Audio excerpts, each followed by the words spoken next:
Bonjour. Eh bien, il fallait bien que ça arrive un jour ou l'autre. Mais c'est vrai qu'en tant que sage-femme référente en maison de naissance et podcasteuse, il fallait bien qu'un jour je sois tellement occupée avec un suivi que je n'ai pas l'occasion d'enregistrer et de poster mon podcast. Donc le podcast qui normalement sort le lundi, sortira finalement mardi parce que je sors d'un accompagnement qui a duré presque 24 heures, qu'il est pas encore 2 heures du matin, donc ça ne fait pas totalement 24 heures. Mais en tout cas, ça veut dire tout simplement que il est trop tard pour poster pour lundi et qu'il va falloir encore mixer ce podcast. Donc voilà. J'avais du coup envie aujourd'hui de vous parler un peu de ces signes, de ces signaux qui nous disent que ça avance, etc. Mais aussi parfois à quel point les femmes sont tellement persuadées de traverser certaines étapes qu'elles nous emmènent loin dans l'image qu'on a de où est-ce qu'elles en sont dans leur travail. Et du coup, j'avais envie de reparler de ça, de tous ces signes, de tous ces éléments qui nous permettent de penser que les femmes, elles avancent. Et surtout de tout mettre en corrélation pour prendre les bonnes décisions quand c'est nécessaire, puisque là, par exemple, j'ai décidé de transférer à l'hôpital. Et que cette naissance a finalement eu lieu par césarienne après plusieurs heures quand même à l'hôpital, mais parce que voilà, on avait tous notion qu'il y avait quelque chose de sous-jacent qui était en train de se passer, même s'il n'y avait rien de très clair.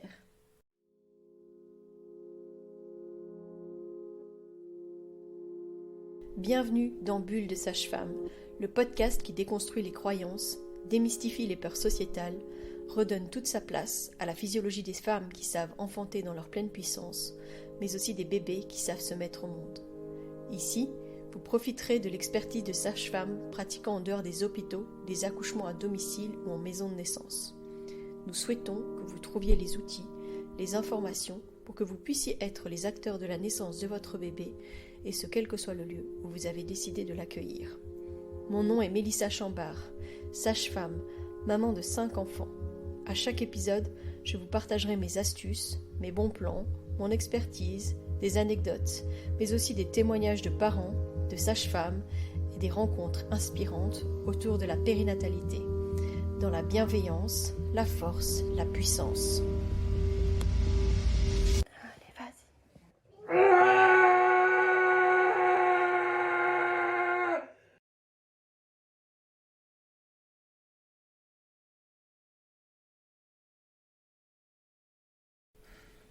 Alors c'est vrai qu'on me demande souvent comment est-ce qu'on fait pour suivre une femme en travail, ou en tout cas même par exemple de se rendre compte qu'elle est en pré-travail, etc., sans forcément l'examiner. Parce que parfois on attend vraiment longtemps avant de potentiellement examiner, et puis parfois on n'a même pas l'occasion d'examiner parce qu'on a juste vu que la femme était bien en travail, qu'on n'avait pas besoin de passer par le toucher vaginal pour évaluer que ça avançait. Mais donc comment est-ce qu'on fait clairement? On utilise tout un tas d'éléments, et j'ai envie de dire que la première chose qu'on utilise, ce sont nos 5 sens, parce que tout est utilisable, que ce soit le toucher, quand on touche une femme, un bébé, et qu'on trouve qu'il est chaud, je pense que c'est un signe qui se développe fort, et on se dit, quand même, il me paraît chaud. Hier, c'était un peu ça, on avait une maman, on a été plusieurs quand on l'a touchée, on se disait, elle est un peu chaude. Après, on prenait sa température, elle était bonne.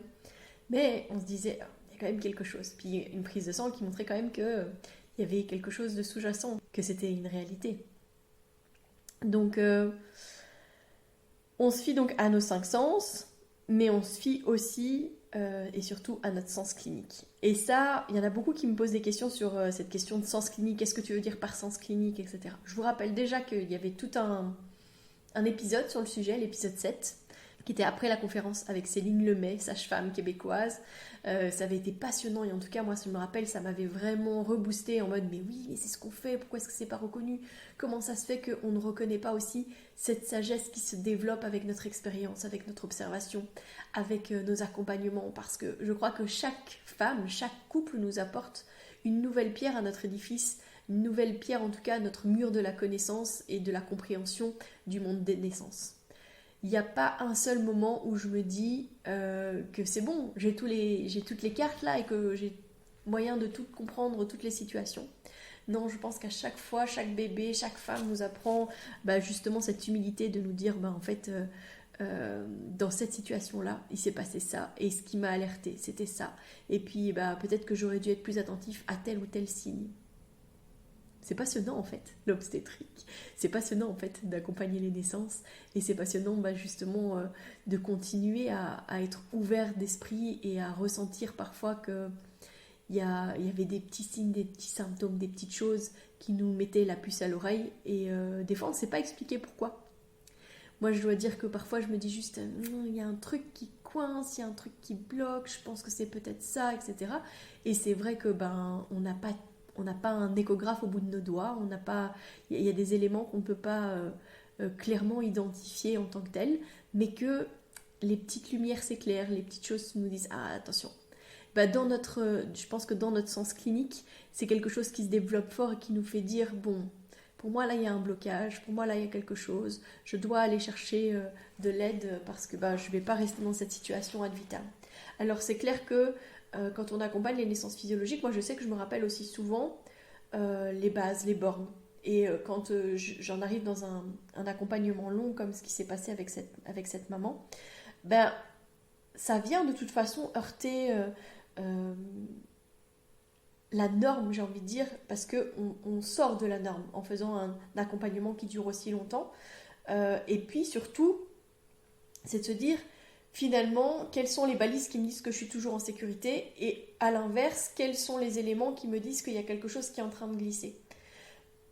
Pendant tout un temps, en fait, à part le fait qu'elle avait un col qui dilatait tout doucement, j'avais pas vraiment d'autres signes, d'autres choses qui pouvaient me faire dire warning, là, il y a quelque chose qui est sous-jacent et qui ne va pas. Par contre, moi, intérieurement, il y avait comme du sable dans les rouages, quelque chose qui me faisait dire, bon, on va rester alerte, il y a quelque chose potentiellement qui risque de se passer. Et je vais pousser plus loin la réflexion parce que comme on fait un suivi global et que ce sont des femmes qu'on suit pendant toute leur grossesse, en fait j'avais déjà ce petit tips d'alerte pendant sa grossesse. Alors il n'y avait rien qui disait qu'elle était hors des lignes, mais moi c'est une patiente par exemple chez qui on a fait beaucoup plus de prises de sang. Parce que il y avait des signes où on n'était pas sûr, on se disait bon, on va vérifier, il ne faudrait pas qu'on passe à côté d'une prééclampsie, etc. Mais voilà, on a utilisé notre sens clinique et puis on a utilisé la clinique pure en mode, alors on va se fier aussi à ce que vont nous donner comme chiffres les marqueurs au niveau de la prise de sang. Je dis tout le temps que c'est hyper important d'écouter les femmes, d'écouter les bébés, d'écouter les parents, les couples, etc. Parce que ce sont eux qui nous donnent énormément d'informations. Et pendant les naissances, c'est vrai et à la fois c'est pas totalement vrai. Je m'explique. Je trouve que parfois les femmes, elles sont tellement persuadées qu'elles sont à un certain stade du travail qu'elles nous donnent tous les signes et toutes les manières d'être et de faire des femmes qui sont en fin de travail. Et comme ça nous arrive encore de parfois de nous faire, je mets des guillemets avec le mot, mais de nous faire un peu avoir. Pourquoi ?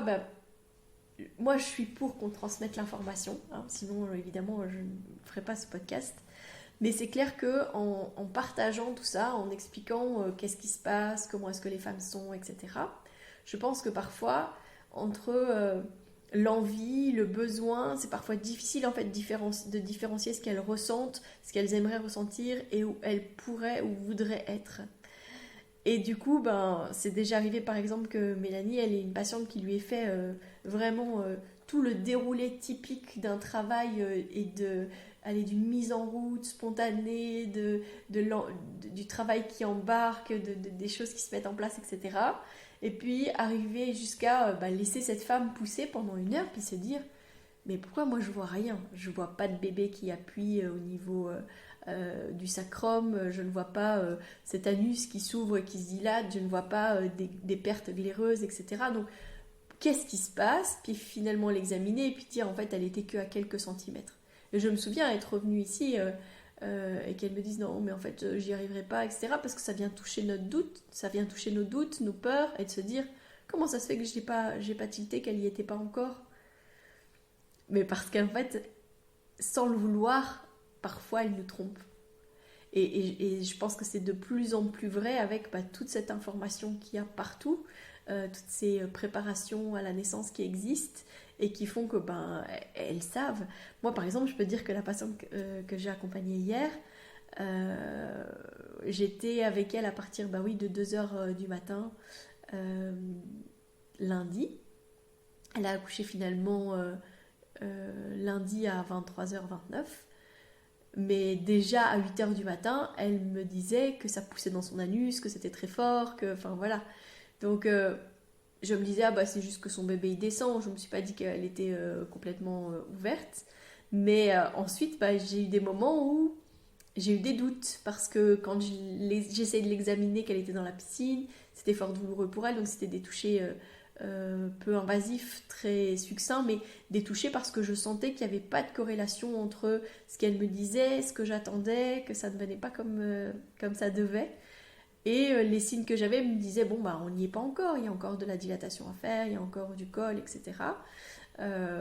Mais comme elle continuait à faire certains bruits, à prendre certaines postures, voilà, je me disais, ça avance, c'est bien. Puis à nouveau, quand elle me redit, mais ça pousse, je sens fort, fort sur mon anus, je le sens qu'il descend, il est plus bas, là je sens dans mon vagin, etc. Moi je l'écoute, et puis finalement, à nouveau, j'examine. On n'a pas beaucoup évolué en fait, voilà. Je pense que j'ai beaucoup plus examiné cette femme que beaucoup d'autres, parce que justement elle me donnait tellement de signes que a priori ça avait avancé, puis moi je ne voyais tellement pas ce que j'étais censée avoir que c'était compliqué d'avoir toutes les informations, j'ai envie de dire, et que il fallait passer par ça. Parce que finalement tous les éléments qui nous permettent d'évaluer, c'est quoi? Les positions, les postures que prennent les femmes. Il y a la théorie puis il y a la pratique. À force de les observer, on voit bien qu'il y a certaines postures qu'elles prennent, certaines manières de se mouvoir, certaines manières de positionner leur bassin, etc. Même si, je peux le dire, parfois je vois des femmes qui se mettent dans certaines positions où je me dis, qu'est-ce qu'elle me fait? Parce que théoriquement, ça ressemble pas à quelque chose qui a l'air d'être la position optimale, idéale, j'ai envie de dire. Mais en fait, c'est souvent en corrélation avec la position de son bébé. Il y a aussi les bruits, les sons, les mots qu'elle va prononcer, ça c'est vrai. Il y aura le comportement qu'elle aura, parce que souvent elle va rentrer dans sa bulle, on dit qu'elle va s'altérer psychiquement. Hier justement, l'étudiante qui était avec moi me disait, mais ce qu'il y a, elle est encore fort là, non? Qu'est-ce que t'en penses? Elle est encore fort là, elle est encore fort là. Et je lui dis, oui, c'est vrai, tu as raison. Ça peut être une des choses qui peuvent nous dire qu'en fait, elle n'est pas là où elle pense qu'elle est. Et en même temps, ce que je lui disais, on a déjà eu à l'inverse des femmes. Moi, j'ai eu une femme comme ça qui me parlait d'un endroit, d'un spa sympa où j'aurais pu aller avec mon amoureux, de contraction avant de faire sortir son bébé. Ou j'ai déjà eu aussi une femme qui est venue pour un monitoring qui me dit oui, ça contracte un petit peu. Voilà, elle avait été vue la veille par le médecin. Elle me décrivait quand même des pertes un peu particulières, donc je lui ai dit que j'allais examiner. Quand j'ai examiné, j'étais perdue. Je me disais, mais où est-ce qu'elle en est? Tout est tout mou, comment ça se fait? Et puis elle a eu une contraction, et là je me suis dit, oh, mais en fait elle est déjà à 8 cm. Et vraiment elle me parlait comme si de rien n'était, comme si elle était vraiment juste en pré-travail et que ça tiraillait un petit peu, quoi. Donc elle était assez impressionnante. Donc on peut pas se fier que à ça non plus. Les pertes, pareil, on peut pas se fier à ça non plus parce qu'il va y avoir des cols qui vont saignoter plus facilement, qui vont donner plus facilement des petites pertes colorées, etc. Donc c'est pas que le signe de la fin de dilatation. Ce qui est important finalement, c'est de faire le lien entre toutes ces choses, tout ce qu'on ressent. Et puis l'avantage de connaître les gens, c'est justement de pouvoir plus facilement déceler la manière dont ils embarquent, comment est-ce qu'ils changent en fait dans leur manière d'être, dans leur posture, etc. C'est assez intéressant finalement. Et le toucher vaginal, c'est en dernier recours. Parce que si tout se suit comme c'est censé se suivre, pourquoi aller examiner? On n'a pas forcément besoin. Par contre, c'est clair que quand il y a une incohérence, j'ai envie de dire, là, c'est quand même un pilier qui nous permet d'avoir les bonnes informations, le mieux étant que ce soit toujours la même personne qui examine. En tant que sage-femme, je pense que ce qui est super important, c'est de rester alerte, c'est de se rappeler les balises, c'est de reconnaître les glissements, comme je disais, et d'aller chercher la médecine si jamais c'est nécessaire. Je pense qu'il y a une chose qui est hyper importante de reconnaître, c'est que actuellement, il y a quand même un gros problème avec l'hypernormalisation. Donc moi, je suis pour dire que la plupart du temps, les femmes savent enfanter et que les bébés savent se mettre au monde. Sinon, je ne travaillerai pas comme je travaille. Et en même temps, c'est hyper important de reconnaître les moments où ça glisse et où on va avoir besoin de la médecine. Parce que sinon, c'est penser qu'on est tout puissant. C'est penser que c'est normal de ne pas intervenir, que c'est comme ça que ça devait se passer, etc. Je ne suis pas d'accord non plus. Et parfois, c'est nier des signaux d'alerte qui nous disent « Eh oh, là, on n'est plus dans le bon, là. On a besoin justement de l'aide de la médecine. » Et puis, ça peut être parfois un peu d'ocytocine, ça peut être parfois un besoin d'une ventouse, et ça peut être parfois, comme on a eu une péridurale, et parfois une césarienne. Donc, utilisons la médecine à bon escient. Effectivement, reconnaître que parfois l'hypermédicalisation peut avoir des effets, c'est une chose, mais refuser la médicalisation quand c'est nécessaire, c'en est une autre. En tout cas, je reconnais que l'expérience que j'ai aujourd'hui avec mes collègues a été très enrichissante, comme toujours. Ce qui est toujours intéressant, c'est les échanges qu'on a ensemble, et parfois, effectivement, se rendre compte qu'on n'est pas dans les mêmes réalités. C'est par exemple une collègue qui me disait pourquoi t'as pas rompu sa poche? Je dis parce que je ne romps pas les poches. Parce que ça n'a pas de sens de rompre la poche alors que je suis pas sûre de la position de ce bébé. Elle me dit oui, mais tu me dis que tu sens des sutures. Oui, mais je ne suis pas sûre de sa bonne position. Si je romps la poche, je risque de le bloquer dans une malposition, et donc je vais encore plus lui mettre des bâtons dans les roues et des boulets autour du pied qui vont faire qu'il va encore moins facilement descendre dans le bassin de sa maman. Alors que je pense qu'effectivement, en termes de faire avancer le travail, etc., quand c'est un peu... Quand pour l'équipe médicale, c'est dystocique, c'est une des solutions qu'ils ont, c'est de rompre la poche. Mais moi, je me refuse de rompre les poches si jamais c'est vraiment pas nécessaire. Et à l'inverse, j'ai la sage-femme de nuit qui était vraiment extraordinaire, avec qui on a eu des chouettes échanges aussi, et qui à un moment donné me dit écoute, là je vais te laisser regarder, etc. Mais est-ce que Mélissa vous a appris à pousser? Elle demande à la patiente. Et alors je regarde la sage-femme et je lui dis ah non, moi j'apprends pas à mes patientes à pousser. Et alors elle me regarde avec des grands yeux en me disant comment ça les sages-femmes n'apprennent plus aux patientes à pousser? Et je dis mais non, parce que moi ce que je veux c'est qu'elles comprennent que il faut pas pousser, que tant que leur corps n'a pas ce réflexe d'expulsion, il faut pas pousser, il faut attendre. Donc clairement, j'ai un peu avoué en lui disant non, c'est vrai, je ne prépare pas les patientes à savoir pousser, puisque je leur explique le réflexe et à quel point ça va les aider, mais je reconnais aussi que ça peut m'arriver d'utiliser la poussée dirigée, et à ce moment-là, ce qui se passe, c'est qu'on accompagne au fur et à mesure, sur le moment donné, on guide la patiente pour qu'elle arrive à faire la poussée dirigée avec nous, qui l'aidons.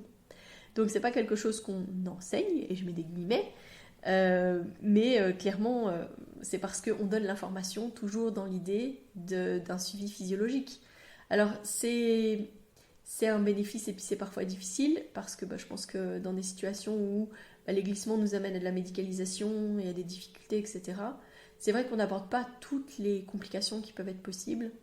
Peut-être que c'est un manque dans les informations qu'on doit donner, et peut-être qu'on devrait faire une préparation spécifique pour ça, je ne sais pas. Peut-être à réfléchir.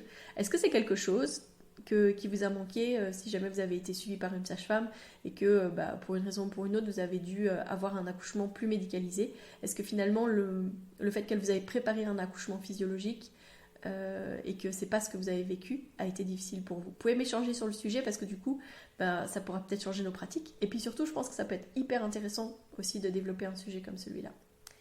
Voilà.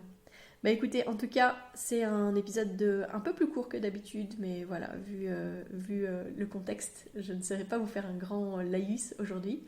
Mais je pense qu'il était vraiment important d'échanger et de parler sur le sujet. Déjà parce que en plus, ça donne des éléments de compréhension sur comment est-ce qu'on travaille et comment est-ce qu'on suit le travail de manière non invasive, j'ai envie de dire. Et en même temps, ça nous permet aussi de reparler de la médicalisation quand c'est nécessaire, de à quel point on peut avoir besoin justement du médical, que ça peut sauver des situations. Voilà. Je vous invite à partager cet épisode, à le mettre dans vos stories par exemple, à me taguer si jamais vous le souhaitez, parce que comme ça je pourrai échanger avec vous et avec la personne avec qui vous échangez sur cet épisode de podcast, parce que c'est toujours pertinent de partir de vos besoins, de vos questionnements, parce que c'est ce que je veux avec Bulle de Sage-Femme, que ça réponde à vos réels besoins. Je vous donne en tout cas rendez-vous la semaine prochaine. D'ici là, portez-vous bien. Si vous souhaitez échanger à propos des différents sujets abordés dans ce podcast, vous pouvez interagir sur les posts dédiés à chaque épisode sur nos réseaux sociaux Facebook et Instagram. Vous pouvez également me joindre par email à melissa avec un y, .chambard avec un d, @gmail.com. Je serai également ravie de collaborer avec vous, que ce soit pour un témoignage, une rencontre ou pour savoir quel sujet vous intéresserait à l'avenir. Je vous invite à vous abonner pour ne rien louper des prochains épisodes, mettre des étoiles, des commentaires et surtout à partager pour faire rayonner, voyager ce podcast, pour démystifier l'accouchement en dehors de l'hôpital, parler de ses suivis, de ses naissances et continuer à accueillir en douceur les adultes de demain.